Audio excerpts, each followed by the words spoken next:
Hello everyone, कैसे हैं आप लोग। तो आई होप कि आप लोग बहुत अच्छे होंगे, स्वस्थ होंगे और आपकी पढ़ाई बहुत अच्छी चल रही होगी। तो आपका फाइनल बोर्ड एग्जाम का टाइम बहुत कम है और आपके लिए हम लेकर के आए हैं बायोलॉजी का 70 या फिर 65 क्वेश्चन होगा इस सेशन में, ठीक है। और काफ़ी शानदार क्वेश्चन है और नए बेस्ड क्वेश्चन है, ठीक है। एनसीईआरटी का कुछ न्यू क्वेश्चन है। तो और आप लोग एक बार फटाफट इस सेशन को पहले शेयर कर देंगे, फटाफट एक बार शेयर कर दीजिएगा और उसके बाद एक लाइक कर दीजिएगा। जल्दी से एक शेयर करके एक बार लाइक कर दीजिए और उसके बाद हम इस सेशन को स्टार्ट करते हैं। जल्दी से एक बार शेयर करके एक बार लाइक कर देंगे और उसके बाद हम इस सेशन को जल्दी से स्टार्ट करेंगे। अपने दोस्तों में भेज दीजिए और ताकि फाइनल बोर्ड एग्जाम में उसका भी एक बेहतर मार्क्स आ सके। उसका भी जो सपना है कि मेरा 70 में कम से कम मेरा 70 में 33 नंबर आ जाए, 33 या 35 नंबर आ जाए। तो फटाफट आप लोग भी एक बार शेयर कर दो, मेरे भाई मेरी बहना, फटाफट एक बार शेयर कर दीजिएगा ताकि जो है कि हम लोग उस वो भी आ सके, ठीक है। तो एक बार जल्दी से शेयर कर दोगे, फटाफट एक बार लाइक कर दीजिएगा मेरे भाई मेरी बहना, जल्दी से एक बार लाइक कर दो और चलते हैं क्वेश्चन को स्टार्ट करते हैं और फिर देखते हैं कि कितना आप लोग सही लगा पाते हो, ठीक है। बहुत अच्छा क्वेश्चन है और बहुत ही इंपॉर्टेंट क्वेश्चन है। देखिएगा, सबसे पहला क्वेश्चन क्या बोलता है, सर पुष्प में परागगण का वर्तिकाग्र पर स्थानांतरण होने की घटना क्या कहलाता है। आंसर लगाओगे भैया कि जब पुष्प में परागकण का वर्तिकाग्र पर जब स्थानांतरण होगा तो इस घटना को क्या कहते हैं। सर आंसर क्या लगाओगे बहना, आंसर लगा दो। तो यहाँ पर देखो, यहाँ पर हम क्या लगाएंगे, ये आपको क्या हो गया सर, ये हो गया आप नर युग, ये हो गया हमारा नर भाग, ठीक है। यहाँ पर एक क्या लगाते हैं तो यहाँ पर हमारा एक हो जाता है मादा वाला भाग। देखो ऐसे ही होता है ना बहना, देखोगे देखो हमारी बहना का लगाओगे, यहाँ पर नर भाग हो गया, नर युग्मक हो गया। ये जो नर युग्मक जो है यहाँ पर जो पहुँच रहा है सर, यही तो भाषा लिखा हुआ है ना। ये जो डायग्राम है ना सर, यही डायग्राम को यहाँ लिख करके बताए हैं। तो सीधी से तो बात है, इस घटना को हम लोग परागगण कहते हैं। क्या लगाओगे, क्या इस घटना को हम लोग परागगण कहते हैं। पुष्प में परागगण का वर्तिकाग्र पर पहुंचने की घटना हमारा क्या कहलाता है, तो परागगण कहलाता है। और यह कोई भी माध्यम हो सकता है, ठीक है। ये जो है आपको वायु के द्वारा होगा, हवा के द्वारा होगा, पानी के द्वारा होगा, चिड़िया के द्वारा होगा, कीटों के भी द्वारा होगा। अगला क्वेश्चन देखिएगा कि पुष्पी पौधे में स्वपरागण को रोकने की एक तकनीक होनी चाहिए। कौन सी तकनीक होनी चाहिए भैया, आंसर लगा दो कि पुष्पी पौधा में जो है कि स्वपरागण को रोकने की कौन सा तकनीक होना चाहिए। तो क्या लगा दोगे, स्वपरागण को होने के लिए होना चाहिए, रोकने के लिए नहीं भैया। तो पुष्पी पौधे में स्वपरागण होने के लिए क्या होना चाहिए, तो सर एक लिंगी पादप तो कतई नहीं होगा। एक लिंगी पादप सर एक लिंगी और द्विलिंगी पादप भी नहीं हो सकता। एक लिंगी का तो इसमें कोई होगा ही नहीं। हाँ, एक लिंगी पुष्प आ सकता है, हमारा द्विलिंगी पादप लगा देंगे, क्या हो जाएगा, द्विलिंगी पादप हो जाएगा। क्योंकि देखो स्वपरागण क्या होता है, जब एक ही पादप का एक ही पुष्प के बीच परागण की क्रिया होती है तो वह हमारा स्वपरागण हो गया। उसमें पादप हमेशा द्विलिंगी होगा। यहाँ से एक चीज़ तो आप गौर कर लो कि सर जो हमारा पादप है वो आपको हमेशा बहना, पादप कभी भी आपको एक लिंगी नहीं होगा, हमेशा पादप जो है कि सर द्विलिंगी होगा, ठीक है। पादप हमेशा आपको क्या होगा, तो सर हमारा जो है कि पादप द्विलिंगी होगा। लेकिन जब बात करते हैं कि सर पुष्प भी हो सकता है तो पादप द्विलिंगी हो जाएगा, ठीक ना। अगर पादप की पुष्प की बात करेंगे तो पुष्प जो है कि हमारा एक लिंगी भी हो सकता है, याद रखिएगा। पुष्प हमारा एक लिंगी हो सकता है, ठीक है। एक क्या हो सकता है, तो एक लिंगी हो सकता है, लेकिन पादप हमेशा का हमेशा द्विलिंगी ही रहता है। अगला क्वेश्चन देखिएगा, अगला क्वेश्चन देखो कि जब द्विलिंगी पादप, क्या है कि सर कोई द्विलिंगी पादप है, हाँ द्विलिंगी पुष्प के पादपों के दो अलग अलग पुष्पों के बीच जब परागण की क्रिया होती है तो उसको क्या कहते हैं।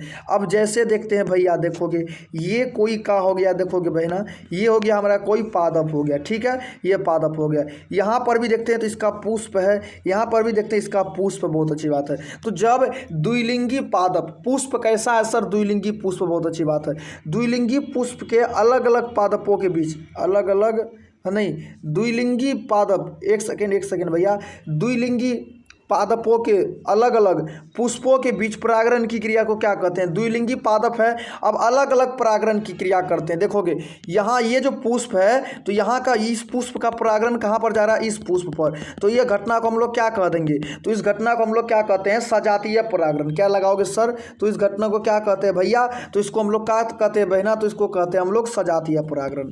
समझ में आया मेरे भाई बहना? समझ में आ गया? इसको क्या कहते हैं हम लोग? सजातीय परागण कहते हैं। मतलब द्विलिंगी पादप है, अगर उसमें से वही द्विलिंगी पादप में से अगर अलग अलग पुष्पों के बीच परागण की क्रिया हो रही है तो उसको सजातीय परागण कहते हैं। लेकिन एक ही पादप है और उस पादप के एक ही पुष्प का नर युग्मक का स्थानांतरण उसी पुष्प के मादा वाले भाग पर होता है, तब उसको हम लोग क्या कहेंगे? स्वयुग्मन कहेंगे। समझ में आया? अब अगला क्वेश्चन चलते हैं। स्वपरागण को रोकने की तकनीक है, आंसर लगा दीजिएगा भैया कि स्वपरागण को रोकने की कौन सी तकनीक है? किसके द्वारा हम स्वपरागण को रोक सकते हैं? तो क्या लगाओगे बहना? फटाफट आंसर दे दो हमरे भाई हमारी बहना, एक बार जल्दी से आंसर लगा दोगे। क्या लगाओगे सर? इसका जो हो जाएगा विपुंसन भी हो जाएगा, बहुत अच्छी बात है, और हमारा बैगिंग बोरा प्रावस्था भी हो जाएगा। विपुंसन में क्या करते हैं? तो सर हम लोग परागकोश को काट देते हैं। परागकोश को क्या करते हैं भैया? तो परागकोश को बहना काट देते हैं। और यहाँ क्या करेंगे रंजीत? तो यहाँ जो है कि बैगिंग बोरा प्रावस्था में तो बैग या कोई भी थैली नुमा संरचना से परागकोश वाले भाग को ढक देंगे। ठीक है, परागकोश वाले भाग को ढक देंगे तो हमारा क्या हो गया? ये भी हमारा बैगिंग बोरा प्रावस्था कहला जाएगा। तो आंसर क्या लगाओगे? आंसर आपका डी लगा दूंगे। आंसर सर हमारा डी हो जाएगा। स्वपरागण को रोकने की तकनीक है। अगला क्वेश्चन देखिएगा कि एक लघु बीजाणु, एक परागकोश में कितने लघु बीजाणुधानी होते हैं? तो सर यहाँ देख लो, एक सेकेंड मेरी बहना, एक सेकेंड देखोगे भैया कि एक परागकोश में कितने लघु बीजाणुधानी होते हैं। तो देखो एक हो गया, फिर एक हमारा 2 हो गया, फिर एक 3 हो गया, फिर एक 4 हो गया। ऐसा ही होता है ना भैया? ये तो ऐसे ही होता है, ये तो कुछ इसी प्रकार का होता ही है। देखोगे कुछ इसी प्रकार का होता है ना। तो सर हमारा 4 लघु बीजाणुधानी हो गया। कितना लघु बीजाणुधानी? एक लघु बीजाणु, 2, 3, 1, 4। तो सर कितने लघु बीजाणुधानी होते हैं? 4 लघु बीजाणुधानी होते हैं। और एक परागकोश में कितने पाली होते हैं? तो सर 2 पाली होते हैं। कोष्ठक कितने होते हैं? तो सर हमारा 4 कोष्ठक होते हैं। ठीक है, 4 कोष्ठक होते हैं, 4 लघु बीजाणुधानी होते हैं, 2 पाली होते हैं। समझ में आ गया? अगला क्वेश्चन देखते हैं। अगला क्या है कि निम्नलिखित में से क्या भैया कि निम्नलिखित में से द्विगुणित संरचना है। आंसर लगा दोगे कौन सा संरचना है मेरे भाई बहना जो कि हमारा द्विगुणित है? 2n है। तो क्या लगाओगे? क्या हमारा परागकण द्विगुणित हो जाएगा? नो सर, परागकण तो युग्मक ही है ना। बहुत अच्छा, परागकण क्या हो जाएगा सर? हमारा अगुणित हो जाएगा। युग्मक क्या हो जाएगा हमारा? ये भी हमारा अगुणित हो जाएगा। लेकिन लघु बीजाणुधानी तो हमारा द्विगुणित होगा ना, काहे कि लघु बीजाणुधानी से हमारा लघु बीजाणु का निर्माण होता है। तो ये तो हमारा 2n हो जाएगा। तब ना यहाँ से हमारा n का निर्माण होता है, जिसको क्या बोलते हैं? लघु बीजाणु कोशिका कहते हैं। लघु बीजाणु जनन कोशिका हमारा अगुणित हो जाएगा। अगला क्वेश्चन देखते हैं। पुष्पी पौधे में निषेचन का पश्च घटना है। अब हम कल बताए थे बहना, इस घटना को कल हम सब्जेक्टिव में बता चुके हैं कि जो पुष्पी पौधा है उसमें निषेचन के बाद कौन सी घटना होती है? तो सर युग्मनज बनेगा। बहुत अच्छी बात है। युग्मनज क्या करेगा सर? भ्रूण को पोषण पर युग्मनज बनेगा, और युग्मनज से क्या होगा सर? भ्रूण बनेगा। बहुत अच्छी बात है। भ्रूण विकास होकर के बीजांड में बदलता है। बीजांड बीज का निर्माण करता है और बीज अंडाशय का करता है और अंडाशय फल का निर्माण करता है। अब देखोगे यहाँ से कितना ऑब्जेक्टिव बनेगा। देखोगे मेरे भाई बहना, देखोगे यहाँ से कितना ऑब्जेक्टिव आपके बोर्ड एग्जाम में बनता है। देखिएगा यहाँ से ये तो ऑब्जेक्टिव आपको एक निकल गया सर, आंसर बी हो जाएगा। यहाँ से एक ऑब्जेक्टिव निकलता है कि बीजांड परिपक्व होकर के किस में बदलता है सर? बीज में। देखो यहाँ से ऑब्जेक्टिव आता है कि बीजांड जो है वह विकसित होकर के किस में बदलता है सर? बीज में बदलता है। पहला ऑब्जेक्टिव बना है। दूसरा देखिएगा, फल का निर्माण कहाँ से होता है? अंडाशय से होता है। क्या लगा दोगे सर? फल का निर्माण कहाँ से होता है? तो अंडाशय से फल का निर्माण होता है। 2 ऑब्जेक्टिव निकला है। एक ऑब्जेक्टिव अब देखो भैया कि जो भैया भ्रूण को कौन सा पोषण प्रदान करता है? तो सर भ्रूण पोष। भ्रूण को कौन पोषण प्रदान करता है सर? भ्रूण पोष जो है ना बहना, वो भ्रूण को पोषण प्रदान करेगा, तब जा करके ये भ्रूण जो है बीजांड में बदलेगा। बीज में बदलेगा, बीज से अंडाशय में बदलेगा, अंडाशय से फल में बदलेगा। समझ में आ गया। यहाँ से आपके बोर्ड एग्जाम में 3 प्रश्न है, ठीक ना, तीनों में से कोई एक आ जाएगा। अगला क्वेश्चन देखिएगा। नेक्स्ट क्या है सर, पुष्प की खेती को क्या कहते हैं?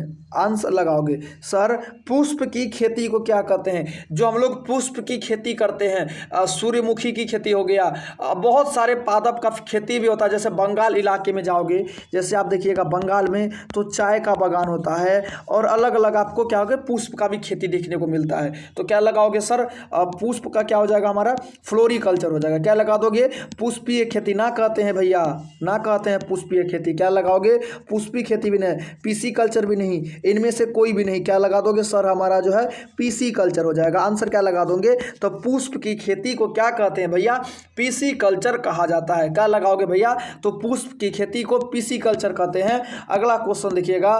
नेक्स्ट क्वेश्चन क्या है कि वृषण के अनुप्रस्थ काट में, वृषण का अनुप्रस्थ काट करने पर कितने संख्या में वृषण पाली पाया जाता है? एक बार डायग्राम बना दो। देखो एक बार डायग्राम ही बना देते हैं। अगर हमारा भाई को दिक्कत बुझा रहा है तो हम डायग्राम बना के दिखा देते हैं। देखो ये हमारा वृषण हो गया और वृषण को जब हम काट दिए तो इसका आंतरिक संरचना आप देख रहे हैं, ठीक है। अब इसमें क्या बोल रहा है कि सर वृषण पाली की संख्या कितनी है? ये तो वृषण कक्ष हो गया। अब हम इसमें क्या बना लेते हैं सर, वृषण पाली बना लो। देखो क्या लगाएंगे सर, कहीं पर 2 रहता है तो कहीं पर हमारा कितना होता है, 3 भी होता है। तो क्या लगा देंगे सर, यही तो हमारा है ना वृषण पाली। वृषण पाली तो न लिखा तो यही है जिसको वृषण पलिका भी कहते हैं। तो 2 से 3 मात्रा की संख्या में जो है हमारा वृषण पाली पाया जाता है। आपके सामने में बनाए हैं, देखो ये वृषण हो गया, ये वृषण पाली हो गया और ये जो दिख रहा है ये वृषण कक्ष हो गया, जो कि आपको 250 की संख्या में दिखता है। समझ में आ गया, हम आपको काट करके दिखा दिए हैं। अब अगला क्वेश्चन चलते हैं। यहां से एक आपको क्या होता है सर, यहां पर हमारा जो है कि एक अधिवृषण भी पाया जाता है। अधिवृषण क्या कार्य करता है भैया? आंसर लगाओगे हमारी बहना, आंसर लगाओगे भैया कि सर वृषण पाली जो है ये अधिवृषण जो है कि ये क्या चीज़ का कार्य करता है? तो आंसर लगा दो भाई बहना, फटाफट आंसर लगा दो। ये क्या करेगा सर, ये जो है ना ये स्पर्म को स्टोर करता है। ये क्या करता है कि सर स्पर्म को स्टोर करके रखने का कार्य करता है, ठीक है।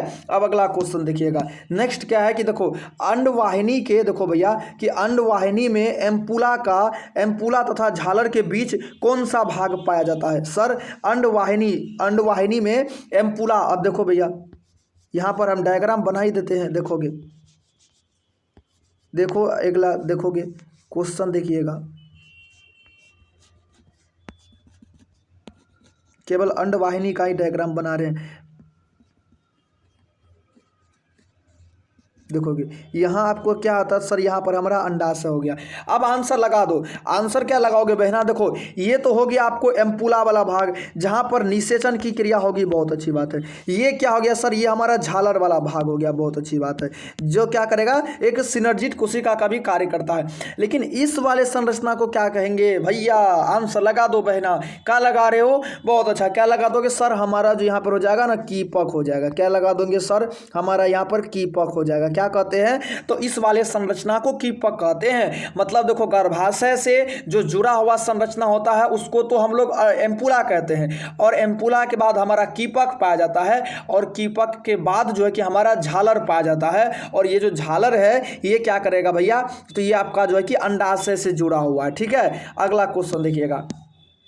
निम्नलिखित में से स्त्री का प्राथमिक लैंगिक अंग है? आंसर लगा दोगे कि स्त्री का जो जनन तंत्र है उसका प्राथमिक लैंगिक अंग क्या हो जाएगा सर? गर्भाशय हो जाएगा, अंडाशय हो जाएगा, वृषण हो जाएगा, या इनमें से कोई नहीं? तो सर जब बात आएगी ना प्राथमिक लैंगिक अंग का तो हम क्या लगा देंगे सर, इसमें तो हमारा हो जाएगा अंडाशय हो जाना चाहिए। प्राथमिक लैंगिक अंग तो हमारा अंडाशय ही हो जाएगा ना। गर्भाशय तो एक युक्ति है, गर्भाशय तो एक प्रकार का आकार है भैया, लेकिन जो है कि हमारा अंडाशय ही तो हो जाएगा ना।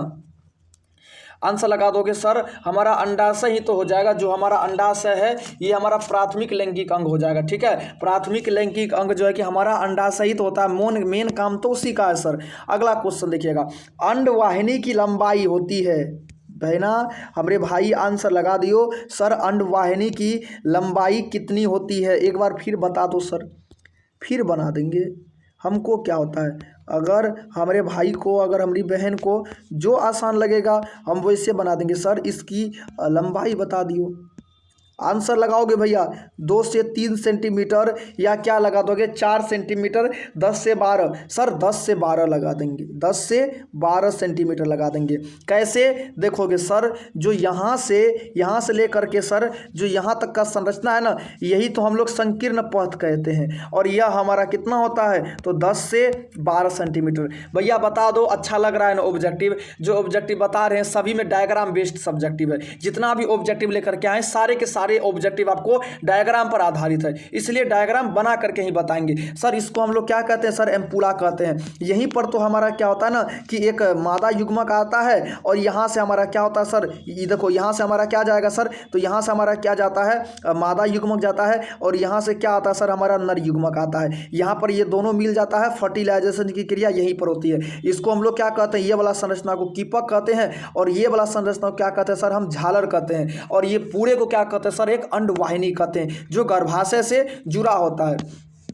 अगला क्वेश्चन देखिएगा कि मादा जनन तंत्र का गर्भाशय का आकार होता है। आंसर लगा दोगे सर मादा जनन तंत्र का जो है कि गर्भाशय का आकार कैसा होगा? नाशपाती के आकार का होगा, या गोल संरचना स्वरूप होगा, या उल्टी यू आकार की होगी, या इनमें से कोई नहीं। भैया आंसर लगाओगे थोड़ा सा, क्या लगाओगे बहना? तो जो महिला का जो गर्भाशय होती है, जिसको जनन तंत्र कहा जाता है, जिसमें बच्चे का निर्माण होता है, जिसमें मेंस्ट्रुअल साइकिल की क्रिया होती है, बहुत सारे परिवर्तन देखने को मिलता है, उसका आकार कैसा होगा भैया? तो क्या लगा देंगे सर? नाशपाती के आकार का होता है। क्या लगा देंगे? तो नाशपाती के आकार का होता है। क्या लगा दोगे सर? तो नाशपाती के आकार का फल स्वरूप होता है। जब आप एनसीईआरटी पढ़ोगे ना मेरे भाई बहना, जब आप एनसीईआरटी पढ़ोगे तब आपको पता लगेगा कि यह जो है कि नाशपाती के आकार के रूप का होता है। आपके एनसीईआरटी में हूबहू दिया हुआ है, ठीक है। अगला क्वेश्चन देखिएगा कि मल्टी लोड युक्ति है। आंसर लगा दोगे सर मल्टी लोड युक्ति क्या हो जाएगा? ये तो आपको क्या है सर, ये तो पता है कि सर ये हमारा क्या हो जाएगा? गर्भ निरोधक एक उपाय है। क्या लगा दोगे सर? तो ये तो हमारा जो है कि सर ये क्या हो जाएगा सर? हमारा गर्भ निरोधक है, गर्भ निरोधक है, ठीक है। ये क्या हो जाएगा? गर्भ हो जाएगा या फिर गर्भ हो जाएगा, देख लीजिएगा यहाँ पर, ये सर गर्भ निरोधक उपाय है। तो क्या लगा दोगे? मैग्नीज तो होगा नहीं, आयरन तो होगा नहीं सर, कैल्शियम तो पाया नहीं जाता है, तो कॉपर आयन ही तो पाया जाएगा ना। मल्टी लोड जो है वह एक प्रकार तो औषधि है, वह तो भी तो एक प्रकार की औषधि है ना। तो जब गर्भाशय के अंदर टी प्रकार, देखो टी प्रकार का एक लूप लगाया जाता है, कुछ इस प्रकार का होता है बना मल्टी लोड। इससे हमारा क्या होता है कि एक क्या होता है भैया? तो कॉपर आयन होता है। इसमें क्या होता है? हमारा कॉपर आयन इससे बाहर होता है, इससे कॉपर आयन मोचित होता है, ठीक है। अगला क्वेश्चन देखिएगा, नेक्स्ट क्या है कि एमटीपी का मतलब क्या है? आंसर लगा दोगे भैया एमटीपी का मतलब क्या होता है बहना, जिसको क्या कहते हैं? इसका फुल फॉर्म बता दोगे भैया, अब बोर्ड एग्जाम में पूछ लेगा तो फिर क्या लगाओगे?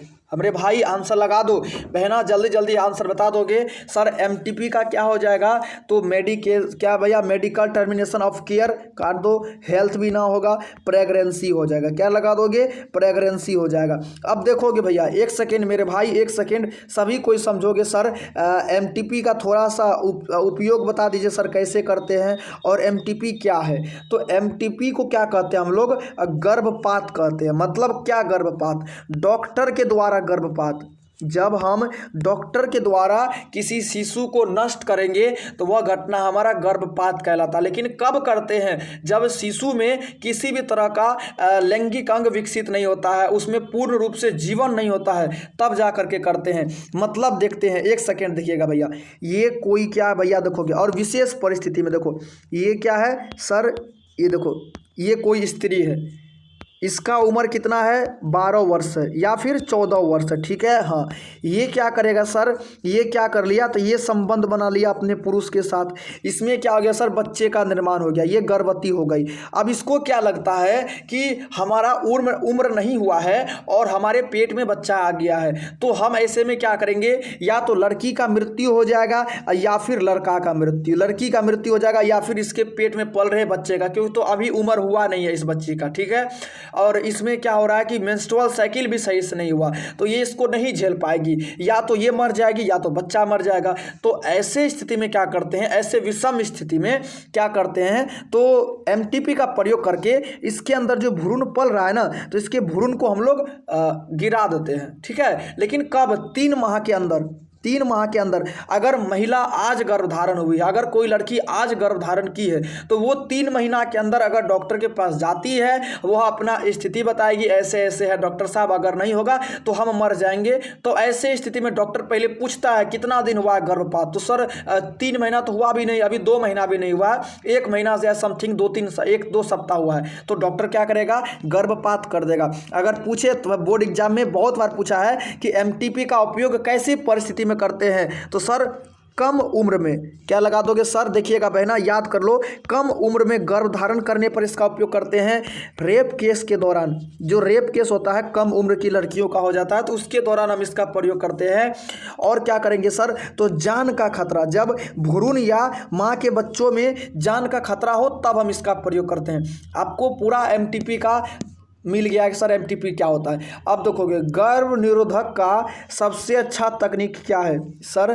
गर्भ निरोधक का तो बहुत सारे तकनीक है सर। अंतःगर्भाशय युक्ति भी तो है, बंध्याकरण भी तो है सर, भौतिक रोधक भी तो है, जिसमें हम लोग क्या कर सकते हैं, तो बैरियर का, रोध का, कोंडम का प्रयोग करते हैं। अंतःगर्भाशय युक्ति में क्या करते हैं, तो गर्भाशय के अंदर जो कि टी प्रकार का लूप लगाते हैं। जब इसकी बात करते हैं तो सर हम लोग क्या करते हैं कि पाइप को काट देते हैं, नसबंदी कर देते हैं। तो क्या लगा दोगे बहना, हमारे भाई आंसर लगा दो सर। इसका जो है ना सबसे अच्छा तकनीक क्या हो जाएगा सर? हमारा बंध्याकरण हो जाएगा। बंध्याकरण क्या होता है सर? तो इसमें ऑपरेशन कर देते हैं और नस को ही काट करके बांध देते हैं। ना रहेगा बांस बहना, ना बजेगा बांसुरी। मतलब देखते हैं अगर कोई भी पुरुष है या कोई भी महिला है, देखो भैया 1 सेकेंड देखिएगा, 1 सेकेंड भाई, 1 सेकेंड। जो डायग्राम बेस्ड है हम पूरे कोशिश करेंगे। देखोगे 1 सेकेंड रुकिएगा मेरे भाई। देखो ये क्या हो जाएगा आपको, देखो यही तो वो भाग है सर। हम क्या करते हैं इसमें, इसको काट देते हैं, इसको यहाँ से काट करके अब बांध देते हैं। यहाँ से तो अंडाणु निकलेगा सर, अंडाणु तो निकलेगा, लेकिन यहीं पर जा करके रुक जाएगा। लेकिन क्या करेंगे, अगर देखोगे ये कोई महिला का गर्भाशय है, अगर ये क्या कर रहा है, ये महिला क्या कर रही है, अगर किसी भी पुरुष के साथ ये क्या कर रही है, अगर किसी पुरुष के साथ अगर ये संबंध बना रही है, तो यहाँ से तो शुक्राणु जाएगा, यहाँ से तो शुक्राणु जाएगा, ठीक है। लेकिन यहीं पर शुक्राणु क्या करेगा, 24 घंटे के अंदर मृत्यु हो जाएगा। अंडाणु तो पहुंच ही नहीं पाएगा, तो वो तो बच्चे को जन्म नहीं दे पाएगा सर। तो गर्भ निरोधक का सबसे अच्छा उपाय क्या हो जाएगा हमारा, बंध्याकरण कहते हैं, जिसको क्या कहते हैं सर, तो शल्य क्रिया विधि भी कहते हैं। अगला क्वेश्चन देखोगे, हार्मोन्स मोचक अंतःगर्भाशय युक्ति का चयन करें। कौन सा हो जाएगा सर? हार्मोन्स मोचक। जब अंतःगर्भाशय युक्ति में हार्मोन्स का प्रयोग करते हैं, कौन सा, तो सर लिपेस लूप कभी नहीं होगा, मल्टीलोड 375 कभी नहीं होगा। क्या लगा देंगे सर, तो LNG 20 हो जाएगा। क्या लगा दोगे, LNG 20 हार्मोन्स है। क्या है, तो सर यह जो है कि हमारा ये हार्मोन्स है, ठीक है। LNG 20 जो है यह हमारा हार्मोन्स, अंतःगर्भाशय युक्ति के रूप में हार्मोन्स है, LNG 20 हो जाएगा। अगला क्वेश्चन देखते हैं कि वासेक्टोमी कैसी विधि है। आंसर लगा दीजिएगा सर, वासेक्टोमी जो है यह किस प्रकार की विधि है। तो क्या लगा दोगे सर, वासेक्टोमी की जब बात आएगा तो क्या लगा दोगे, यह हमारा क्या हो जाएगा सर? आंसर एक बार बता दोगे, अंडवाहिनी के काटने से हो जाएगा या शुक्रवाहिनी के काटने से हो जाएगा, किसका हो जाएगा सर? तो जब हमारा वासेक्टोमी की बात आता है तो ये तो हमारा नर से हो जाएगा ना, क्योंकि जब हम शुक्रवाहक वाले भाग को काट करके बांध देते हैं तो हमारा इस घटना को क्या कहते हैं हम लोग, वासेक्टोमी कहते हैं, ठीक है। जब क्या कर सकते हैं, तो मेल रिप्रोडक्टिव सिस्टम का जो शुक्राणु, जो वृषण से जो हमारा पेनिस तक का जो पाइप पाया जाता है, वो बीच के पाइप को अगर काट करके बांध देंगे, जिसको क्या कहते हैं, शुक्रवाहक कहते हैं, तो हमारा क्या हो जाएगा, इसको वासेक्टोमी कहते हैं। अगला क्वेश्चन देखिएगा, ट्यूबेक्टोमी का विधि किससे है। आंसर लगा देंगे कि सर जो हमारा ट्यूबेक्टोमी हो जाएगा इसका संबंध किससे हो जाएगा। तो क्या लगा दोगे, आंसर लगा दो बहना, तो क्या हो जाएगा सर हमारा, ये अंडवाहिनी से हो जाएगा। ट्यूबेक्टोमी में क्या होता है, तो हमारा जो है कि मादा का अंडवाहिनी वाले भाग को काट करके बांध दिया जाता है, ऑपरेशन कर दिया जाता है, जिसके पश्चात क्या होगा, जो अंडाणु है ना सर वो फ्लोपियन नलिका तक ही नहीं पहुंच पाएगा, ठीक है। अब अगला क्वेश्चन देखिएगा, किस विकार से, कौन सा विकार है जिससे ग्रसित महिला बांझ हो जाती है। आंसर लगा दोगे कि सर जो कौन सा वह विकार है जिससे ग्रसित महिला क्या हो जाएगा, बांझ हो जाएगा? तो आंसर क्या लगाओगे? डाउन सिंड्रोम कतई नहीं सर, क्लाइनफेल्टर सिंड्रोम कतई नहीं, Turner syndrome yes sir, Turner syndrome से ग्रसित महिला क्या हो जाती है, तो बांझ हो जाती है, क्योंकि इसमें क्या होता है, एक एक्स लिंग की कमी हो जाती है, एक एक्स लिंग गुणसूत्रों की कमी हो जाती है, और जिसके कारण इसमें जो है कि हमारा सर 45 गुणसूत्र पाया जाता है। टर्नर सिंड्रोम में कितना गुणसूत्र सर? 45 गुणसूत्र पाया जाता है, और इसमें जो है ना कि एक एक्स लिंग गुणसूत्र का कमी हो जाने के कारण जो महिला है वो बांझ हो जाती है, वो बच्चे को जन्म नहीं दे पाती। ठीक है, अगला क्वेश्चन देखिएगा, किस रोग में एक एक्स लिंग गुणसूत्रों की कमी हो जाती है? आंसर लगा दो सर, मेरे साथ ही ऐसा होता है। जब हम पहले बता देंगे, न जाने वो जो क्वेश्चन नहीं बताते हैं पहले, वो तो पीछे वो नहीं आता है, लेकिन जो क्वेश्चन मेरी भाई बता देते हैं वही पीछे आ जाता है। पता नहीं हम क्या किए हैं। आंसर लगा दोगे भैया मेरे भाई बहना? आंसर लगा दो फटाफट, कोई बात नहीं करोगे, हम आपके सामने हैं, कमेंट देख रहे हैं मेरे भाई। आंसर लगा दोगे? क्या लगाएंगे सर? आंसर बता दो भैया। डाउन सिंड्रोम लगाओगे? क्लाइनफेल्टर सर तुरंत तो बताए थे भैया। क्या लगाओगे भैया जी? तुरंत तो बताए थे ना कि सर ये जो टर्नर सिंड्रोम है ना, यही तो टर्नर सिंड्रोम है सर, यही तो टर्नर सिंड्रोम है जो क्या करेगा, ये क्या करेगा, इसी में तो एक एक्स लिंग गुणसूत्रों की कमी हो जाती है, और इसमें जो है कि हमारा सर 45 गुणसूत्र पाया जाता है। इसमें कितना गुणसूत्र? तो सर 45 गुणसूत्र पाया जाता है। अगला क्वेश्चन देखिएगा कि 44 + XY तरह का लिंग, XY तरह का मतलब XY तरह का जो है यह कौन सा लिंग गुणसूत्री है, किस प्रकार का लिंग गुणसूत्री है? आंसर लगा दोगे 44 + XY जो है कि किस तरह का लिंग गुणसूत्री है, तो क्या लगाओगे मेरे भाई बहना? आंसर लगा दो। सर एक बात बताए भैया, क्या लगाओगे? तो बहना हमारे भाई देखोगे क्लास में तो बहुत कोई हो सर, किसका नाम लोगे आप सर? किसी का नाम ले लेते हो। देखो ईशान गुप्ता, कंचन कुमारी, रोशनी, मैं बोलना चाहूँगा यहाँ क्या लगाओगे सर? डाउन सिंड्रोम की जब बात आएगा तो इसमें तो ट्राइसोमी हो जाता है, 2n+1 हो जाता है। इसको तो सर पहले नचा के फेंक दो। राजेश देखोगे सर, कुंदन यहाँ नहीं होगा। क्लाइनफेल्टर की बात आएगा, हाँ सर क्लाइनफेल्टर हो जाएगा। इसमें क्या होता है सर, 44 तो लिंग गुणसूत्र होता ही है पुरुष के अंदर, लेकिन XY भी गुणसूत्र होता है, लेकिन इसमें एक एक्स लिंग गुणसूत्रों की अधिकता हो जाती है। वो भी कैसा है सर? लिंग गुणसूत्र है। और एक्स लिंग गुणसूत्र कैसा होता है सर? ये तो महिला का गुण होता है। तो सर हम क्या लगा देंगे? तो क्लाइनफेल्टर सिंड्रोम लगा देंगे। और इसमें कैसा हो जाएगा, जो पुरुष होगा ना सर, जो पुरुष हो जाता है ना सर, उसमें कैसा होता है, तो महिला का गुण प्रकट हो जाता है। हम कल बताए थे सर, इसमें जो है ना पुरुष थोड़ा सर किन्नर के तरह करने लगता है, इसमें जो है थोड़ा महिला के जैसा इसमें गुण हो जाता है, बिहेवियर हो जाता है। तो क्लाइनफेल्टर सिंड्रोम यही हो जाएगा। और इसमें याद रखोगे, ये दो चीज़ याद रखिएगा, बोर्ड एग्जाम में पूछेगा। पहले तो ये बोल देगा कौन सा विकार है, डायरेक्ट यही दे करके बोल देगा किस विकार को दर्शाता है, क्लाइनफेल्टर सिंड्रोम को। कितने गुणसूत्र होते हैं सर? हमारा 47 गुणसूत्र होता है। टोटल कितना होता है सर? 47 गुणसूत्र होता है क्लाइनफेल्टर सिंड्रोम में। अगला क्वेश्चन देखिएगा कि 2n+1, क्वेश्चन क्या है सर? 2n+1 जो है किस विकार का उदाहरण है? आंसर लगा दोगे बहना, कौन से रोग का उदाहरण है, कौन से गुणसूत्री विकार का उदाहरण है? आंसर लगा दोगे। उत्पन्न होता है कौन से रोग में 2n+1? तो भैया आप तुरंत बताए थे ना मेरी बहना, अभी तुरंत ही बताए थे। सुप्रिया कुमारी देखोगे, एलोन गर्ल बहना का लगाओगे भैया? इसमें तो तुरंत ही बताए थे आप, का लगाओगे? गोल्डी कुमारी बहना 2n+1 लगा दो। सर 2n+1 तो डाउन सिंड्रोम तो आप नहीं लगाया सर, इसमें 47 गुणसूत्र होता है, बहुत अच्छी बात है। इसमें कैसी प्रक्रिया पाई जाती है? तो 2n+1 जिसको क्या कहते हैं, ट्राइसोमी कहते हैं। यह किस प्रकार का रोग है? तो सर हमारा ये गुणसूत्री विकार है। क्या लगा दोगे? तो सर ये जो है कि हमारा किस प्रकार का विकार है बहना हमारे भाई? तो सर ये हमारा गुणसूत्री विकार हो जाएगा। ठीक है, अब अगला क्वेश्चन देखिएगा, चारगॉफ का नियम क्या था? चारगॉफ जो वैज्ञानिक थे हमारे भाई, इसके मुताबिक क्या सही था? रोशनी मेरी बहना बता दो, बता दो भैया बता दो, चारगॉफ के अनुसार कौन सा नियम भाई साहब बहुत सही था? तो सर ये जो वैज्ञानिक थे ना, ये एक चीज़ तो बड़ा अच्छा बात बोल के गए थे एडेनिन प्लस गुआनिन, बहुत अच्छी बात है, बराबर थायमिन प्लस साइटोसिन। क्या लगा दोगे सर? Thiamine plus cytosine. कुछ तो बात था सर, यहाँ से हमको ये तो समझ में आ गया सर, जो आप बताना चाह रहे हो ना सर, आप तो ये बताना चाह रहे हो कि एडेनिन प्लस गुआनिन, मतलब देखो एडेनिन प्लस क्या हो जाएगा सर, गुआनिन हो जाएगा और बराबर थायमिन और साइटोसिन हो जाएगा। आप सर ये जरूर बताना चाहते हो कि प्यूरिन बराबर पैरामिडिन हो जाएगा, यही ना?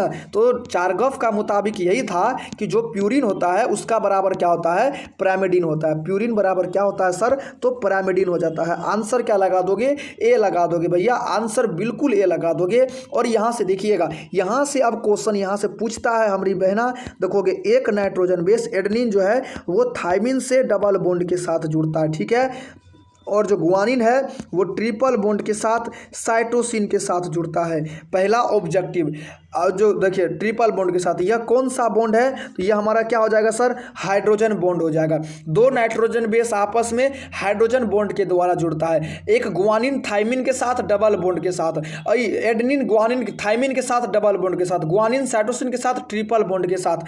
अगर बात आता है सर कि ये थायमिन किस में पाया जाएगा, तो भैया केवल डीएनए में। क्या लगा दोगे? केवल डीएनए वाला भैया जो है मेहमान में पाया जाएगा। अगला क्वेश्चन देखोगे, डीएनए तो एक मेहमान ही है ना सर। अगला क्वेश्चन देखिएगा कि न्यूक्लियोसोम में क्या उपस्थित रहता है। जब बात करते हैं सर न्यूक्लियोसोम का, तो एक तो सर हमारा क्या करते हैं, ये गोलनुमा संरचना होता है, देखिएगा गोलनुमा संरचना होता है सर, बहुत अच्छी बात। इनसे क्या होता है ना सर, इनसे डीएनए ऐसे लिपटा हुआ रहता है, बहुत अच्छी बात। इनसे डीएनए कुछ इस तरह के लिपटा हुआ रहता है, ये हमारा न्यूक्लियोसोम। हाँ भैया मेरी बहना, पहली बार हम बनाए हैं। आंसर लगा दो, अपने भाई के लिए लगा दो। मेरे भाई आंसर लगा दोगे, मेरे भाई आंसर लगा दो। निशांत कुमार क्या लगाओगे? तो सर इसमें जो है ना हिस्टोन प्रोटीन के अणु पाए जाते हैं। क्या पाए जाते हैं सर? Histone protein. ये जो गोल वाला संरचना है ना सर, इसी को तो हिस्टोन प्रोटीन कहते हैं, जिस पर केंद्रक लिपटा हुआ है वही हिस्टोन प्रोटीन के चारों ओर क्या हो जाएगा, तो केंद्रक जो है कि यह आपको लिपटा हुआ रहता है। जब आप देखोगे मोबाइल के अनुसार हिस्टोन प्रोटीन का संरचना, तो वो कुछ इस तरह का होता है, वो जो है ना भैया वो कुछ इस तरह का होता है बहना। देखिएगा हिस्टोन प्रोटीन का संरचना जो है ना भैया वह कुछ इस तरह का होता है, ठीक है। हिस्टोन प्रोटीन आपस में इस तरह का होता है, और इस पर क्या होता है ना कि सर हमारा डीएनए वाला संरचना जो है कि देखोगे, एक सेकेंड सर समझा दो सर बहना। देखोगे 2 मिनट लेट लगेगा, कोई दिक्कत नहीं। देखोगे इस पर क्या है कि सर हमारा डीएनए कुछ इस तरह का लिपटा हुआ रहता है, ठीक है। तो ये हमारा हिस्टोन प्रोटीन का संरचना हो जाएगा। अगला क्वेश्चन देखिएगा, नेक्स्ट क्वेश्चन क्या है कि सर डीएनए के लिए कौन सा कथन जो है कि बिल्कुल सही हो जाएगा। आंसर लगा दोगे, कौन सा कथन हमारा बिल्कुल सही हो जाएगा सर? तो क्या लगाए थे, एडेनिन यूरेसिल से जुड़ता है। डीएनए में तो कभी यूरेसिल वाला मेहमान आता ही नहीं है। गुआनिन साइटोसिन से तो जुड़ेगा सर, लेकिन डबल बॉन्ड के साथ नहीं। एडेनिन क्या करेगा सर, यूरेसिल के साथ जुड़ेगा, डबल बॉन्ड के साथ कतई नहीं। क्या एडेनिन थायमिन के साथ जुड़ता है? नहीं जुड़ता है। एडेनिन तो सर थायमिन के साथ ही जुड़ता है, तो यहाँ पर नहीं लगा दो। अब क्या हो जाएगा, आंसर डी लगा दोगे? यस सर, आंसर डी लगा दो बहना। तो एडेनिन जो है वह हमारा डबल बॉन्ड के साथ थायमिन के साथ जुड़ता है, ठीक है। आंसर ए डी हो जाएगा, बिल्कुल करेक्ट। अगला क्वेश्चन देखिएगा कि न्यूक्लियोटाइड, देखो भैया कि न्यूक्लियोटाइड जो है नाइट्रोजन बेस से कौन से बॉन्ड के द्वारा जुड़ता है? न्यूक्लियोटाइड नाइट्रोजन बेस से, बहना हम बार बार बता चुके हैं भैया, बहुत ही इंपॉर्टेंट है और जेनेटिक्स चैप्टर का है, तो याद रखोगे।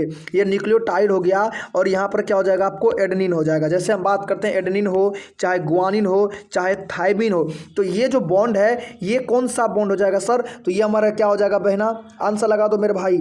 भाई क्या लगा दोगे? तो इसमें जो है ना कि हमारा ये एन ग्लाइकोसिडिक बॉन्ड के द्वारा जुड़ता है, याद रखोगे। कंचन कुमारी याद रखोगे, क्या लगाओगे रोशनी बहना? तो ये जो है कि हमारा एन ग्लाइकोसिडिक बॉन्ड के द्वारा जुड़ता है, ठीक है। अगला क्वेश्चन देखिएगा, सूक्ष्म जीव में क्या पाया जाएगा सर? जो हमारा सूक्ष्म जीव होता है उसमें क्या पाया जाएगा? जो छोटे छोटे जीव होते हैं उसमें अलैंगिक जनन पाया जाएगा। क्या लगा दोगे? तो सर हमारा अलैंगिक जनन पाया जाएगा। अब देखो अलैंगिक जनन में क्या याद रखोगे सर? अलैंगिक जनन में क्या होता है देखोगे, अलैंगिक जनन में हमारा समसूत्री विभाजन होता है। क्या लगा दोगे सर? हमारा समसूत्री विभाजन होता है, बहुत अच्छी बात है। अलैंगिक जनन में हमारा क्या होता है, तो युग्मक नहीं बनेगा। क्या लगा दोगे सर, युग्मक नहीं बनता है। युग्मक जो है कि भैया वह कभी नहीं बनता है। ये दो चीज़ जरूर याद रखिएगा, ठीक है। और देखो और क्वेश्चन आता है कि सर जो अलैंगिक जनन है ना, उसमें जो उत्पन्न संतति होता है सर कैसा होता है, मेरी बहना हमारे भाई देखोगे भैया, उसमें उत्पन्न संतति क्या होता है सर, क्लोन होता है। क्या लगा दोगे सर, उत्पन्न संतति कैसा होता है ना, कि वो हमारा क्लोन होता है, ठीक है। कहीं दिक्कत मेरे भाई बता दो, कमेंट तो हम सभी का देख रहे हैं मेरी बहना, सभी का देख रहे हैं मेरे भाई, बता दो कौन हो दिक्कत है का सर, ई ना बताए हो, ऊ ना बताए हो, हमारी भाई बता दो कोनो दिक्कत बा। अगला क्वेश्चन देखिए, ठीक बा, देखिएगा अगला क्वेश्चन का है। नेक्स्ट क्वेश्चन देखिएगा कि अदरक में कायिक परिवर्तन कैसे होता है। भैया आंसर लगा दो बहना कि अदरक में कायिक परिवर्तन कैसे होता है। आंसर लगा दोगे मेरे भाई कि अदरक में कायिक परिवर्तन कैसे होता है। आंसर लगा दो। निशांत कुमार, राजेश, रंजीत कुमार आंसर लगा दोगे भैया, और सत्यम राज आंसर लगा दो। क्या लगाओगे, तो सर अदरक में तो सर बहुत इंपॉर्टेंट क्वेश्चन आंसर है सर, ये क्या लगा दोगे, राइजोम के द्वारा। बहुत अच्छी बात है, अदरक में सर राइजोम के द्वारा होता है। सर थोड़ी सी बता दो ना सर, कायिक परिवर्तन क्या होता है।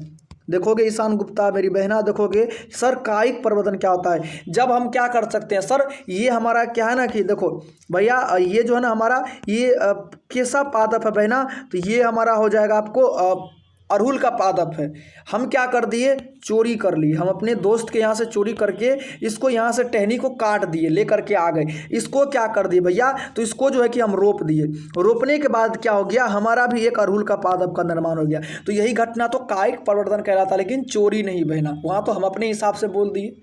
क्या लगाओगे, जब पादप का कोई भी भाग को काट देने या फिर तोड़ देने के बाद जब हम रोपेंगे तो उस भाग से नए पादप का जब निर्माण हो जाएगा, यह घटना हमारा कायिक परिवर्तन कहलाता है और इसको अलैंगिक जनन के अंतर्गत रखा गया, ठीक है। नेक्स्ट क्वेश्चन देखिएगा कि निम्नलिखित में से दोहरा निषेचन पाया जाता है। भैया किस में दोहरा निषेचन पाया जाएगा, हो आंसर लगा दीजिएगा। तो सर ये जो है ना हमारा आवृत बीजी पादपों में। क्या लगा दोगे सर, जो है कि हमारा है ना ये आवृत बीजी पादपों में दोहरा निषेचन पाया जाता है। फिर आंसर लगाओगे मेरे भाई, आंसर लगाओगे दोहरा निषेचन में कितना केंद्रक भाग लेगा, कितना केंद्रक भाग लेगा बहना। आंसर लगा दोगे सर, दोहरा निषेचन में जो है ना हमारा कितना केंद्रक भाग लेगा। तो क्या लगा दोगे बहना, फटाफट लगा दो, गलत लगा रहे हो, 5 केंद्रक हो जाएगा। क्या लगाओगे सर, 5 केंद्रक हो जाएगा बहना। मैं बार बार बोलता हूँ, याद रखिएगा। देखो जब दोहरा निषेचन की बात आएगा तो एक एन जो है वह एक, देखो एक नर युग्मक, नर युग्मक अगुणित होता है तो उसको एन ही लिखेंगे। एक नर युग्मक एक अंड कोशिका के साथ मिलेगा 2n का निर्माण करेगा। लेकिन जो एक नर युग्मक जो है कि वो हमारा 2n के साथ मिलेगा, जिसको द्वितीय केंद्रक कहते हैं, और वो हमारा 3n का निर्माण कर देगा। तो जब 2 बार निषेचन होगा तो द्विनिषेचन कहते हैं और 5 केंद्रक भाग लेता है। अगला क्वेश्चन देखोगे सर कि ऑर्थोट्रोपस बीजांड निम्नांकित में से किस में पाया जाता है। अब मेरे भाई पहले तो लाइक कर दो, और जो नए होंगे भैया वो सब्सक्राइब कर देंगे। पहले सबसे पहले लाइक कर दोगे, वरना फिर हम ही सेशन से चले जाएंगे। पहले एक बार बता दो कि सर हम लाइक कर चुके हैं, है ना। तभी से हम इतना खो गए थे क्वेश्चन में कि हमें दिखा भी नहीं। मेरे भाई क्या होती है मेरे भाई, बहुत मेहनत लगता है भैया एक एक क्वेश्चन को टाइप करने में। लाइक कर दो ना मेरे भाई, क्या जाता है। और अपने भाई से कैसा दुश्मनी, लाइक कर दो भाई। क्या लगा दोगे सर, तो ऑर्थोट्रोपस बीजांड में क्या हो जाएगा ना सर, पोलीगोनम हो जाएगा। ऑर्थोट्रोपस बीजांड में क्या हो जाएगा ना सर, ये हमारा क्या हो जाएगा, पोलीगोनम हो जाएगा। क्या लगा दोगे मेरे भाई, इसमें ऑर्थोट्रोपस बीजांड क्या होता है, पोलीगोनम होता है। और जो उल्टा बीजांड होता है ना बहना, उसी को ऑर्थोट्रोपस बीजांड कहते हैं, ठीक है। जिस पादप में अंडाशय के अंदर जो बीजांड उल्टा होगा उसको ऑर्थोट्रोपस बीजांड कर देंगे, ठीक है।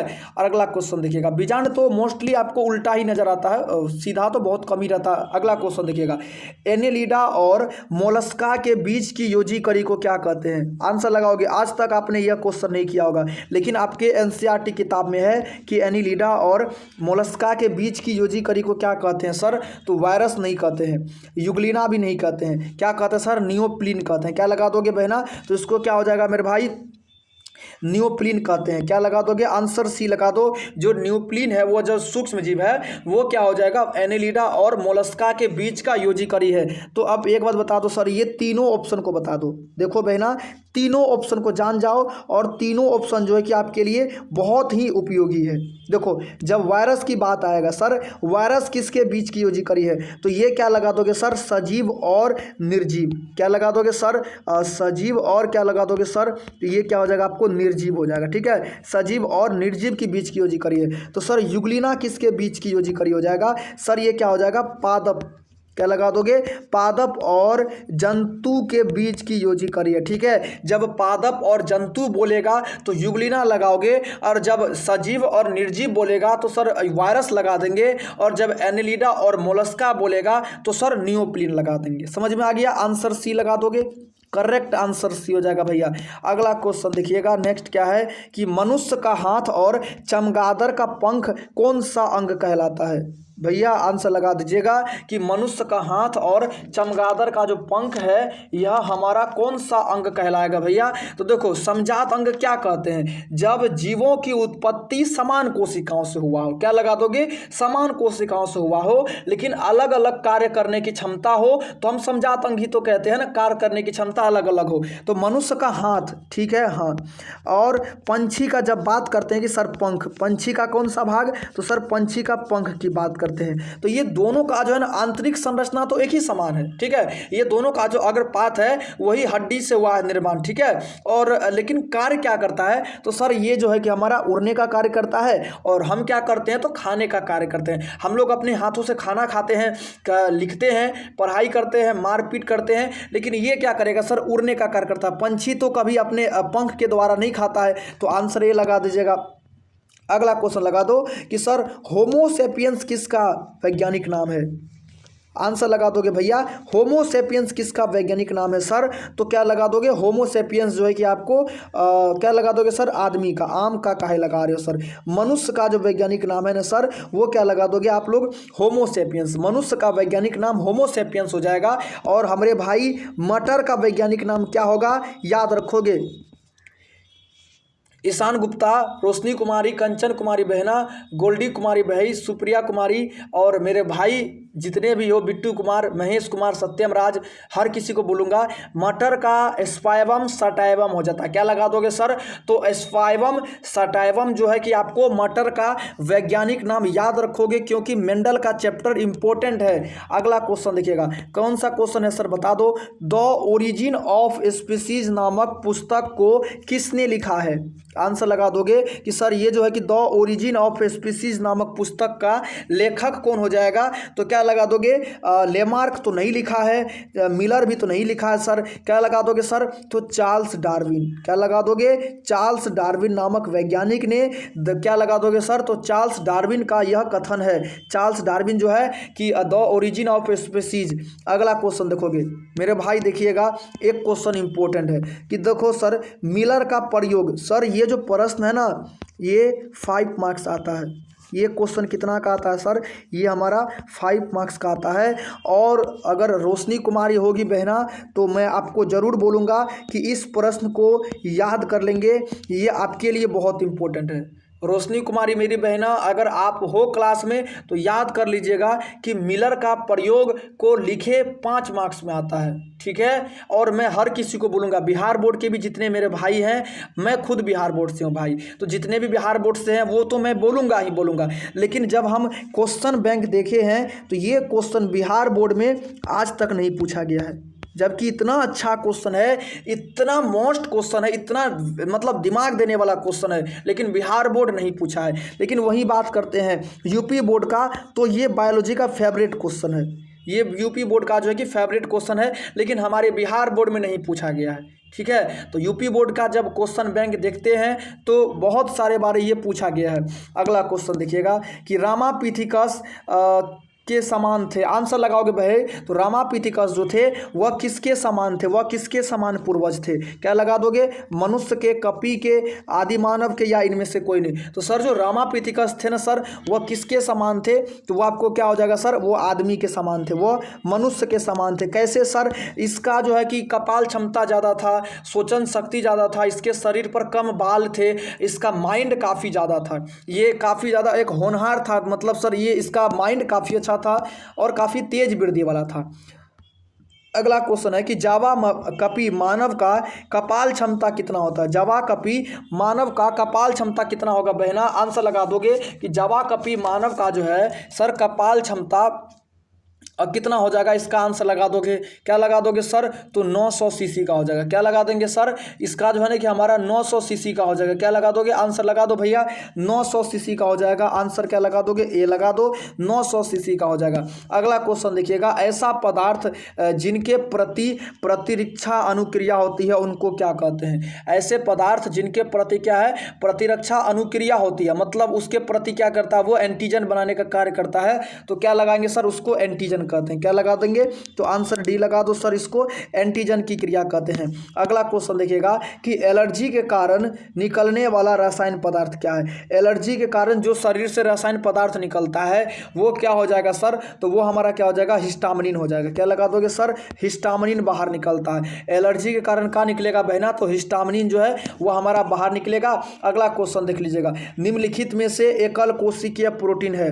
अब इसमें से बहुत स्टूडेंट क्या लगा देंगे सर? तो क्लोरेला एकल कोशिकीय प्रोटीन। बहुत अच्छी बात है, क्योंकि क्लोरेला जो है कि शैवाल भी है और एकल कोशिकीय प्रोटीन भी है। क्वेश्चन आता है कि क्लोरेला क्या है? तो शैवाल भी है और एकल कोशिकीय प्रोटीन भी है। लेकिन एस्पेरुलिना भी एकल कोशिकीय प्रोटीन है। एस्पेरुलिना क्या है? वह भी आपको प्रोटीन हो जाएगा। सिनेडेस्मा भी हो जाएगा। तो इनमें से सभी, जब आप अपना क्वेश्चन बैंक देखोगे ना तो वहाँ पर लिखा हुआ है एकल कोशिकीय प्रोटीन का उदाहरण, एकल कोशिकीय प्रोटीन का उदाहरण में हो जाएगा। ठीक है, तो एकल कोशिकीय प्रोटीन आपको एस्पेरुलिना भी है, क्लोरेला भी हो जाएगा, सिनेडेस्मा भी हो जाएगा, इनमें से सभी हो जाएगा।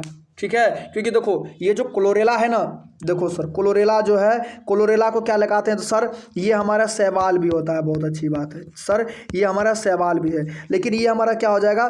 तो एससीपी मतलब सिंगल प्रोटीन हो जाएगा, ये सिंगल प्रोटीन हो जाता है। तो सिनेडेस्मा भी इसी का उदाहरण है। ठीक है, और एस्पेरुलिना भी उसी का उदाहरण हो जाएगा। एस्पेरुलिना क्या है? तो सर एक प्रकार का प्रोटीन है, तो वही बताया गया। तो सभी का सभी लगा दो भैया, कन्फ्यूज हो रहे हो लेकिन बहना सभी का सभी हो जाएगा। अगला क्वेश्चन देखिएगा, अब यहाँ देखो सर एसिटाबुलेरिया क्या है? जब क्वेश्चन आता है सर एसिटाबुलेरिया क्या है, तो यह एक प्रकार का आपको शैवाल हो जाएगा। एसिटाबुलेरिया क्या हो जाएगा? आंसर लगा दोगे, आंसर लगा दीजिएगा सर। तो एसिटाबुलेरिया जो है कि वह पूर्ण रूप से एक प्रकार का शैवाल हो जाएगा। क्या लगा दोगे? तो एसिटाबुलेरिया जो है कि वह पूर्णतः एक प्रकार का आपको शैवाल हो जाएगा। ठीक है, अगला क्वेश्चन देखिएगा कि इडली और डोसा के आटा में कौन सा सूक्ष्म जीव का प्रयोग करते हैं? इडली और डोसा के आटा में कौन से सूक्ष्म जीव का? तो सर ईस्ट तो कतई काट दो, जीवाणु का प्रयोग करते हैं। क्या लगा देंगे सर? तो जो है कि हमारा जीवाणु का प्रयोग करते हैं। ठीक है, अगला क्वेश्चन देखिएगा कि विवरी का संबंध किन से है? बहना जो विवरी है वह किसका संबंध है? तो सर सैक्रोमाइसिटिस सेरिविसी। क्या लगा दोगे? सैक्रोमाइसिटिस सेरिविसी नामक जीवाणु से इसका संबंध है, विवरी का।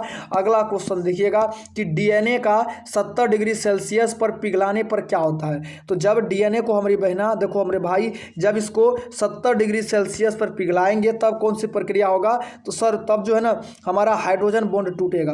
क्या लगा देंगे सर? तो ये जो है ना क्या करता है कि सर ये हाइड्रोजन बॉन्ड को तोड़ देने का कार्य करता है। ठीक है, ये क्या करेगा सर? ये हाइड्रोजन बॉन्ड को तोड़ देता है।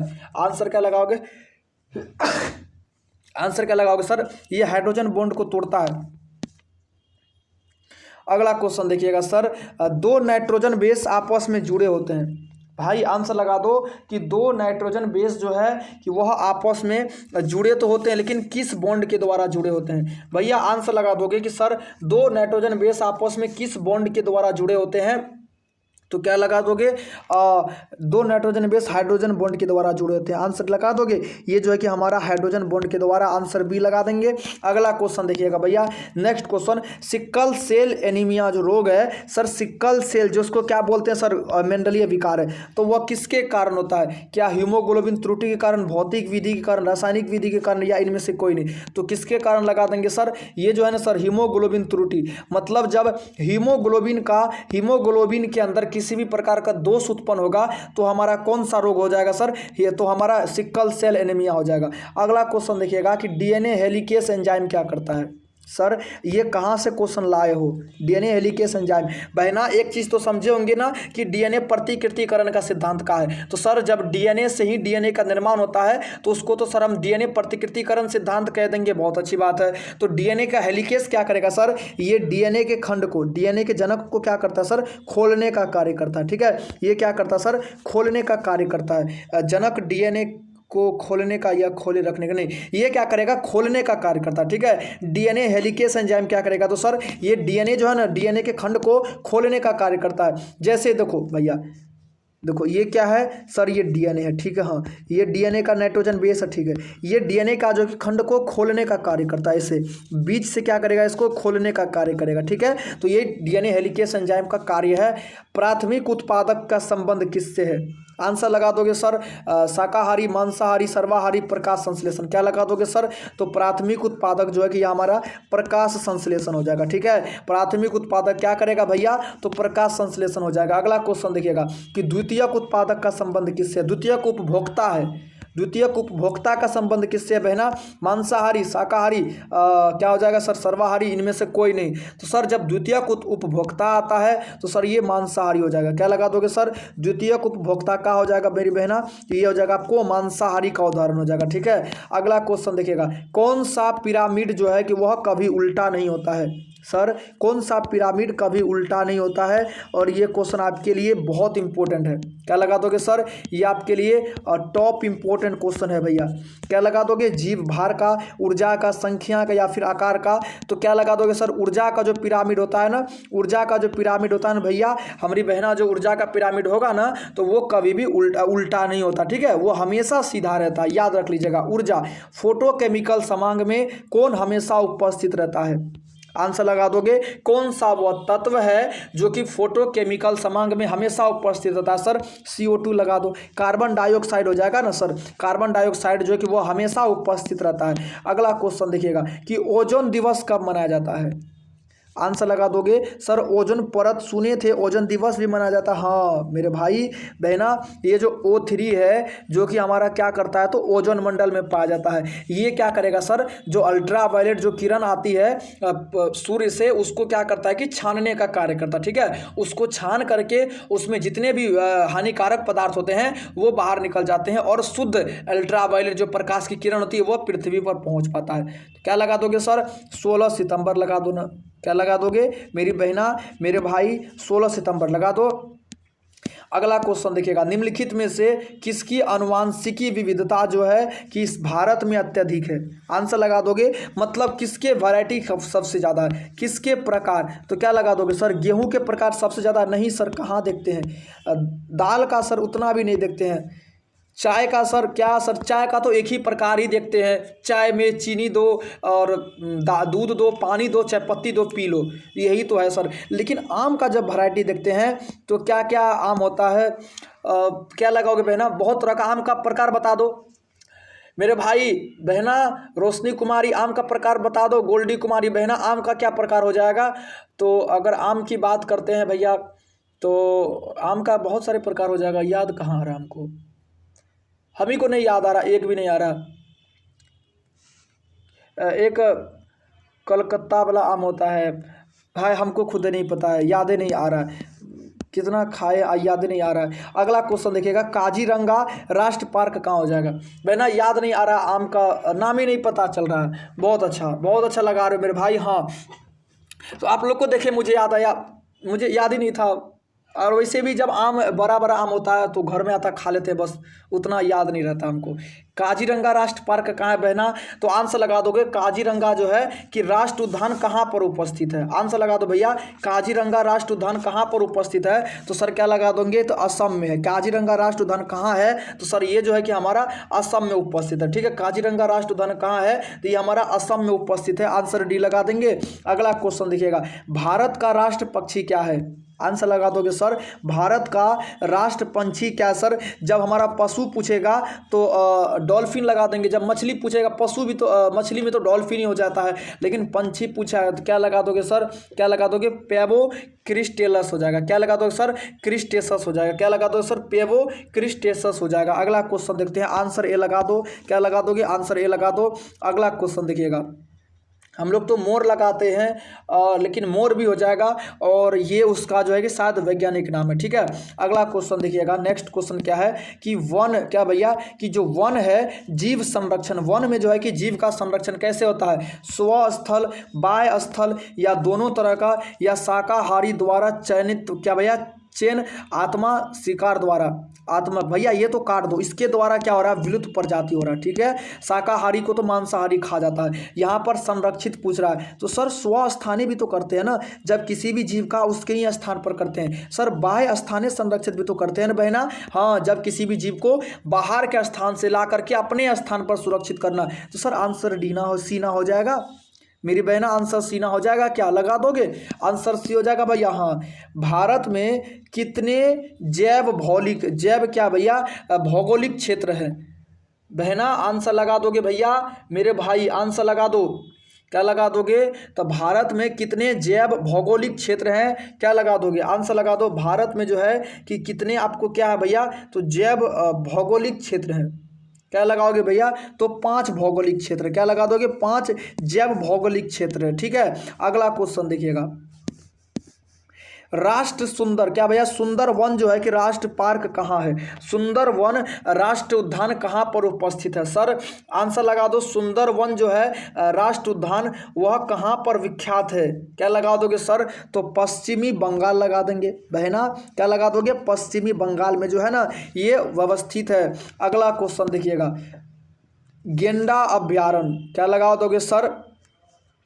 गेंडा अभ्यारण्य क्या लगाएंगे? देखिएगा, गेंडा अभ्यारण्य जो है वह किस राज्य में अवस्थित है? सर गेंडा अभ्यारण्य कौन से राज्य में अवस्थित है?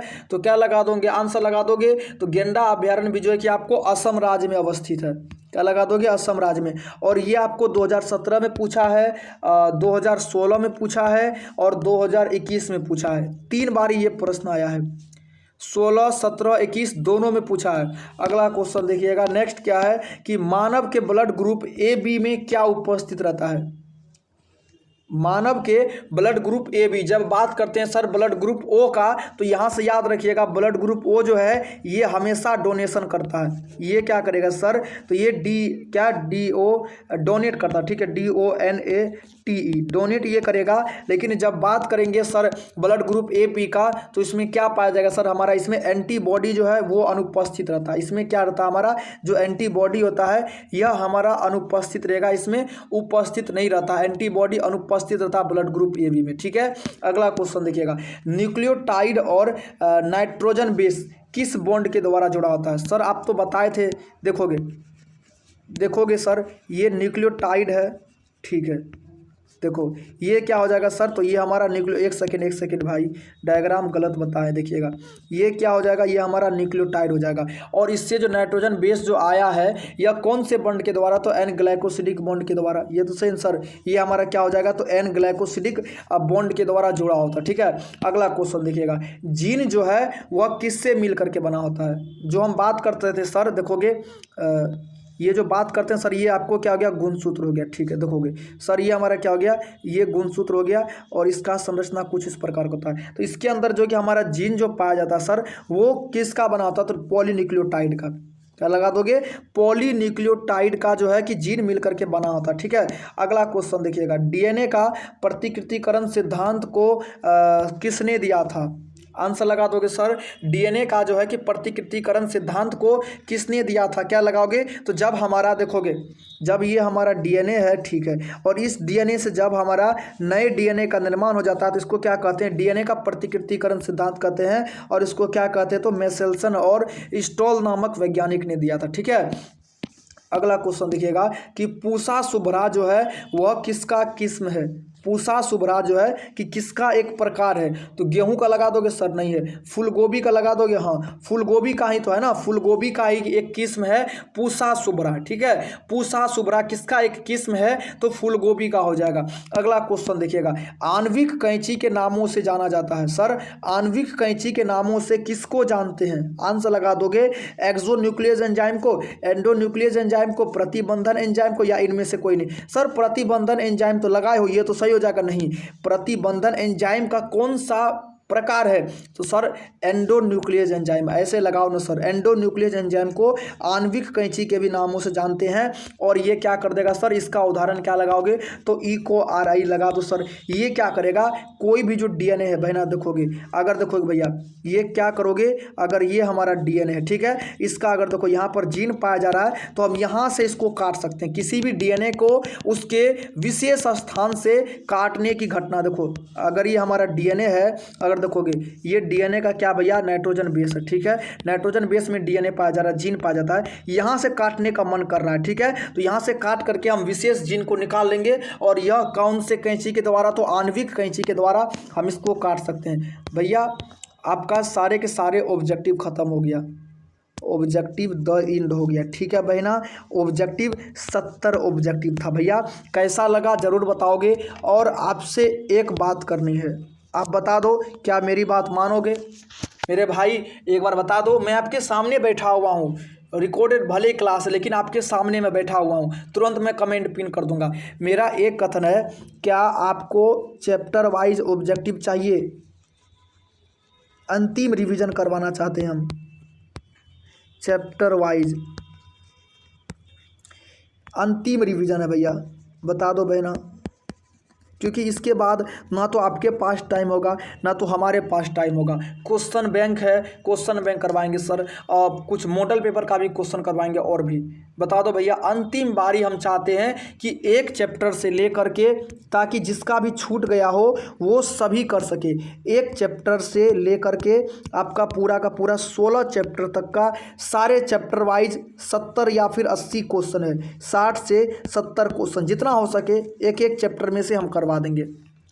बहुत अच्छा मेरे भाई, अगर आप लोग चाहते हो तो मैं निश्चित ये काम करवाऊंगा। कल से आपको एक एक चैप्टर का 70-80 डेली क्वेश्चन मिलेगा। ठीक है, और मेरे भाई मैं ज़रूर बोलता हूँ कि बस आपका सपोर्ट का ज़रूरी है मुझे। मेरे भाई सपोर्ट किया करो, मैं बार बार ही बोलता हूँ बहना, आप लोग अपने दोस्तों को बताओ, अपने मित्रों को बताओ। मेरे भाई हमारे पास अभी इतने स्टूडेंट आते नहीं हैं, मेहनत तो करते हैं लेकिन कोई परिणाम नहीं मिलता है। सपोर्ट किया करो, यही है। और ज़िंदगी में मैं तो ज़्यादा कुछ नहीं बोलता हूँ आप लोगों को, बड़ा शांत रहता हूँ, क्योंकि ज़िंदगी में शांत रहना बहुत ज़रूरी है। देखो मैं हमेशा बोलता हूँ ये, देखो भैया ये चीज़ ज़रूर याद रखोगे, मैं हमेशा बोलता हूँ, ये हमारी भाई है, ये हमारी बहन है, ये हमारे भाई हो आप लोग हो, ठीक है, ये हमारी बहन है। मैं यही बोलूँगा ज़िंदगी में ये रिश्ता बनाए रखना, क्योंकि लड़कियों को लोग, जो समाज है ना, वो बाहर नहीं जाने देता पढ़ने के लिए, गलत नीयत से देखता है। उसको माता पिता को ना जाने लोग कितना गंदा गंदा बात बोलता है कि आपकी बेटी बाहर गई है पढ़ने के लिए, और बहुत तरह का बात बोलता है। तो मेरे भाई सभी से है कि लड़कियों को देख करके गलत निगेटिविटी सोचना लाओ, उसके बारे में गलत ना सोचो। वो भी किसी की बहन है, वो भी किसी की बेटी है। और जब हम भी क्या कर सकते हैं ना, किसी लड़की को जब अच्छे नज़र से देखते हैं तो हमारा भी वहाँ परिचय होता है कि हम किस तरह के इंसान हैं। और हमारे अंदर पढ़ाई यह चीज़ को बताती है कि हम दूसरे के प्रति अच्छे स्वभाव रखें, दूसरे को हम पॉजिटिव वे में देखें, ठीक है, दूसरे के बारे में पॉजिटिव सोचें, ठीक है। तो यही बोलेंगे कि आप लोग जितने भी भाई हो, अगर कहीं पढ़ने के लिए जाते हो, अभी का समय बहुत ख़राब है, अगर या रात में भी अगर कोई लड़की अगर आपको दिख जाए, कोई बहन अगर दिख जाए, तो उसका सपोर्ट कर दिया करो, उसको घर तक छोड़ देने के लिए उसका भाई के बन करके उसको घर तक छोड़ दिया करो मेरे भाई अभी के टाइम में। और मैं हर बहन का बात करूँगा, मेरी बहना क्लास तो डेली करते हो मेरी बहना, याद रखोगे, मैं हाथ जोड़ता हूँ, रात में कहीं नहीं निकलोगे बहना। अभी जो है अपने भारत में वो रेप केस बहुत ज़्यादा बढ़ा है मेरे भाई। मैं हर किसी के बहना से बोलूँगा, पढ़ाई करते हो अच्छी बात है, आप बाहर में रहते हो, बाहर में रूम लेकर के रहते हो, लेकिन किसी पर विश्वास नहीं करना है। आपका कोई ऑफलाइन टीचर होगा, वो कभी बुलाए शाम में कि यहाँ आ जाओ ये पढ़ा देंगे, नहीं जाना है। रात में अगर बुलाएंगे यहाँ आ जाओ ये चीज़ समझा देंगे, नहीं जाना है सर। दिन में समझाओ सब आदमी के बीच में। मेरी बहना, अगर मेरा बात अच्छा लगा होगा तो मैं हमेशा बोलता हूँ, मैं एक टीचर नहीं हूँ, मैं आपका भाई हूँ और हमेशा एक भाई जैसा रखना। धन्यवाद। मस्त रहो, स्वस्थ रहो, अपने माता पिता के साथ रहो, जहाँ भी रहो एक अच्छा इंसान बनने की कोशिश करना। आगे जहाँ भी पढ़ोगे एक अच्छा स्वभाव रखना, एक अच्छा चरित्र रखना, ताकि लोग बोले कि इसके माता पिता ने इसको अच्छा संस्कार दिया है। धन्यवाद मेरे भाई, बेस्ट ऑफ लक आपके बोर्ड एग्जाम के लिए। धन्यवाद।